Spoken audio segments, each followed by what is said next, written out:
Assalamualaikum warahmatullahi wabarakatuh. Perkenalkan, nama saya Indah Fiorella dengan NIM 21-2020-046. Saya perwakilan dari kelompok saya, yaitu kelompok 2. Di sini kami akan menyajikan sebuah video presentasi yang berjudul kompetensi. Sebelumnya yang kami hormati Bapak dosen pengampu Dr. Fadil Yamali, Sarjana Ekonomi Akuntansi Magister Manajemen. Baiklah, sebelum memulai presentasi, terlebih dahulu saya akan memperkenalkan anggota tim saya. Yang pertama ada Aris Juan Pratama dengan NIM 21-2020-128. Kemudian ada Indah Fiorella, yaitu saya sendiri, dengan NIM 21-2020-046. Kemudian ada Pelza Marenta dengan NIM 21-2020-057. Terakhir ada Sela Soleha dengan NIM 21-2020-154. Penjelasan selanjutnya akan dilanjutkan oleh Saudara Aris Juan Pratama. Kepada Aris Juan Pratama, saya persilakan. Kompetensi adalah kemampuan seseorang dalam melaksanakan tugas dan peran dalam perusahaan atau organisasi yang dapat ditunjukkan dari kemampuan mengintegrasikan pengetahuan, keterampilan, dan sikap dan nilai pribadi, dan kemampuan untuk membangun pengetahuan dan keterampilan didasarkan pada pengalaman dan pembelajaran yang dilakukan. Manfaat dari kompetensi menurut Prihadi 2004. Predikator kesuksesan kerja. Kedua, merekrut karyawan yang andal. 3, dasar penilaian dan pengembangan karyawan. Selanjutnya, untuk materi akan dijelaskan oleh Indah Fiorella. Baiklah, saya akan melanjutkan penjelasan dari Saudara Aris Juan Pratama. Pada slide ini, saya akan menjelaskan mengenai bagian-bagian dari kompetensi. Kompetensi dibagi menjadi 5 bagian. Yang pertama ada kompetensi intelektual, yaitu berbagai perangkat pengetahuan yang ada pada diri individu yang diperlukan untuk menunjang kinerja. Kedua ada kompetensi fisik, yaitu perangkat kemampuan fisik yang diperlukan untuk pelaksanaan tugas. Ketiga ada kompetensi pribadi, yakni perangkat perilaku yang berkaitan dengan kemampuan individu dalam mewujudkan diri, transformasi diri, identitas diri, dan pemahaman diri.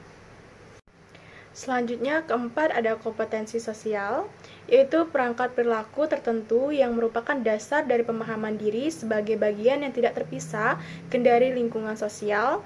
Kelima ada kompetensi spiritual, yakni pemahaman, penghayatan, serta pengalaman kaidah-kaidah keagamaan.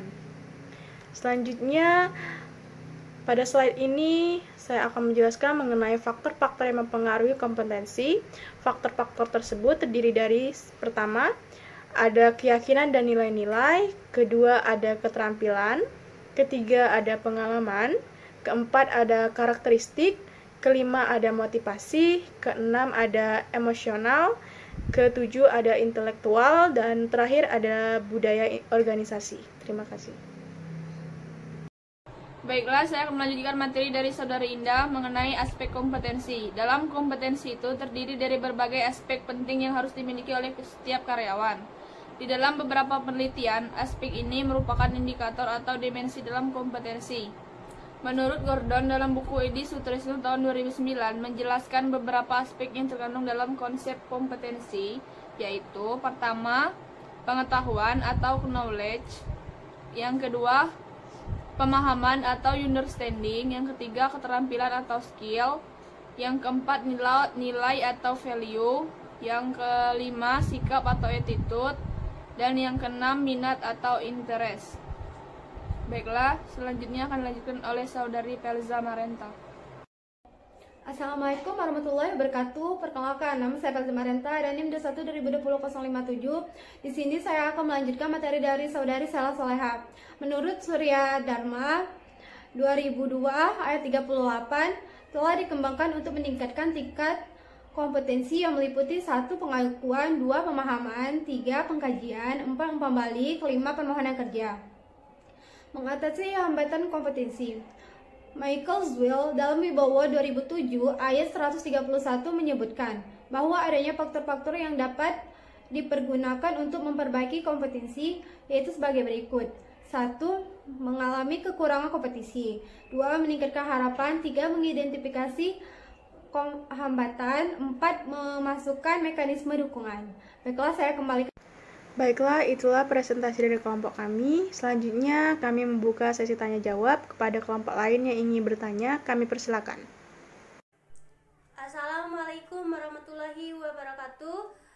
Nama saya Siska Wulandari, NIM 21-2020-047, perwakilan dari kelompok 1. Izin bertanya kepada kelompok 2, yang pertanyaannya, mengapa seseorang harus memiliki sebuah kompetensi? Terima kasih. Assalamualaikum warahmatullahi wabarakatuh. Saya Putri Erika Sari, NIM 21-2020-093, perwakilan dari kelompok 3, ingin bertanya kepada kelompok 2 mengenai bagaimana sih cara suatu perusahaan melakukan pengembangan karyawan yang tidak memiliki kompetensi dan penilaian kinerja yang kurang baik. Sekian, terima kasih. Wassalamualaikum warahmatullahi wabarakatuh. Assalamualaikum warahmatullahi wabarakatuh. Saya Sanipati Nuruzati, NIM 21-20-20-112, perwakilan dari kelompok 5. Di sini saya akan bertanya kepada kelompok 2. Pertanyaannya, bagaimana cara meningkatkan kompetensi? Terima kasih.